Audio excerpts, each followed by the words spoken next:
Message to everyone in the federal government. I am not Jesus. A lot of people back in the day, especially natives, were forced to change their names to religious names, probably to torture everyone. Jesus Christ does not walk on water. Jesus Christ did not resurrect from the dead. That was a near-death experience. And also, let me just catch my words. Also, we're all God's children. The Bible is a history book. There's passages, there's things that we can deeply work on.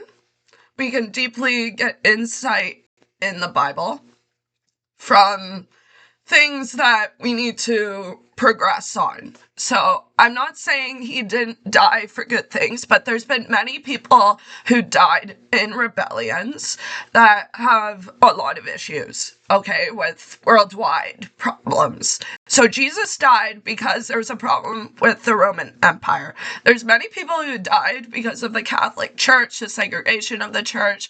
There's so many people who died in war and rebellion and civil war. For example, Abraham Lincoln did not die, but he ended the whole black slavery thing, or was a part of ending the black slavery thing and racism. And there's a lot of people who died, kings and queens and everything. I'm just saying Jesus is insight towards male ego and power. So we have an idea of how bad ego can get. So Jesus felt like he was powerful, probably because he felt like he was a victim in society, and he felt the need to go right to the extremes to have a lot of ego. So he believed that he was so powerful that he walked on water and that he should die for everyone, when really he was a victim of a problem. And maybe he did die for everyone to notice what is right and wrong. And that's why I like the song Saving Me by NICKLEBACK, because it teaches me to pray to an archangel who died in a rebellion to teach us what is right and wrong. There's many men and women who died in rebellion. Please don't make me Jesus. God is not a woman. God is not a he. God is an it. God is an energy.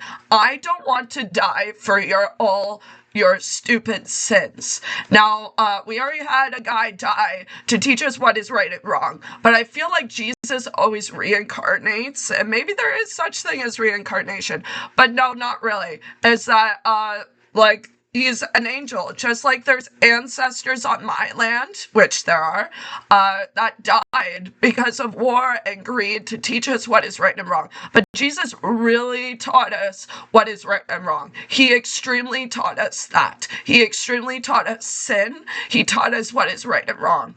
Now, I listened to the song Overprotected by Britney Spears because I can relate to it. I am not saying all men are bad. I'm not saying all white people are bad. I'm not saying all Catholics are bad, but historically Catholics have been bad. It's a hierarchy of the church that they have severe rigidity, that anyone can abuse that power, especially with hierarchy and a lot of power. Now, overprotected, I can relate to it in so many ways because I have been overprotected my whole life. Is how am I supposed to know what is right and wrong? So yes, I do pray to Jesus to fully teach me what is right and wrong. So saving me and overprotected coincides for me, because I feel like I'm overprotected, and saving me by NICKLEBACK helps me to pray to an angel that died to severely teach us what is right from wrong. All right, he died that. That was an extreme pivotal moment in history and time, that he had it the worst because he was a victim, but he did believe he had good teachings. He did believe there was bad in the world because he was a victim. So am I. There's a lot of victims that overcome it and empower themselves to show some problem in society. Right now, there's racism towards natives. Now, Mother Mary was probably a common religious name that was used to torture the natives, and so they can carry baby Jesus, is what they were probably told, and a lot of names are lost, a lot of culture is lost, a lot of there's been a lot of pushiness of religion on people. They stole our culture, they appropriated our culture, and no, I'm not an example of colonization. My parents met, I know I was born a year after the residential schools ended, but I was born out of love, and maybe I was a political point, or maybe I wasn't, it doesn't matter, that my dad worked as a stock trader, and maybe he had to take this approach a certain way so he can provide food on the table, so he could provide a home over our heads, that my mother's not Mother Mary, she's no virgin, she's no saint, and please don't make me fucking Jesus Christ.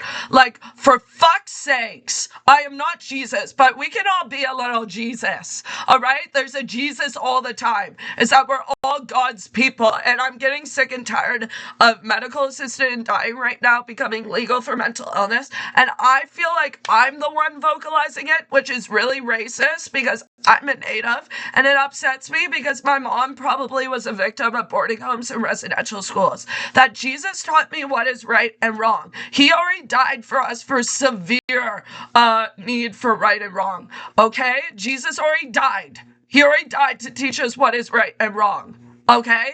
Is that there's so many men who died in rebellion to teach us what is right and wrong. But we have to always repeat history, right? So I have to die for all your fucking sins? No. Okay? No, I'm not dying, and I need you to stand with me right now against the federal government who continues to try to apologize to the natives for people like me who have Mother Mary and Jesus and stuff. I feel like a victim. I feel like oppressed. I feel like I cannot go into the spotlight or sing and dance and be sexy because this is the problem. That the natives don't care. They don't care. Quit apologizing to them. I have no idea why they're going to support medical assisted in dying for mental illness, as I explained. I am getting so sick and tired of this narrative. I repeat, I am not Jesus Christ. I repeat, none of you are Jesus Christ. We're all God's people, and we shouldn't die for anyone's fucking sins. They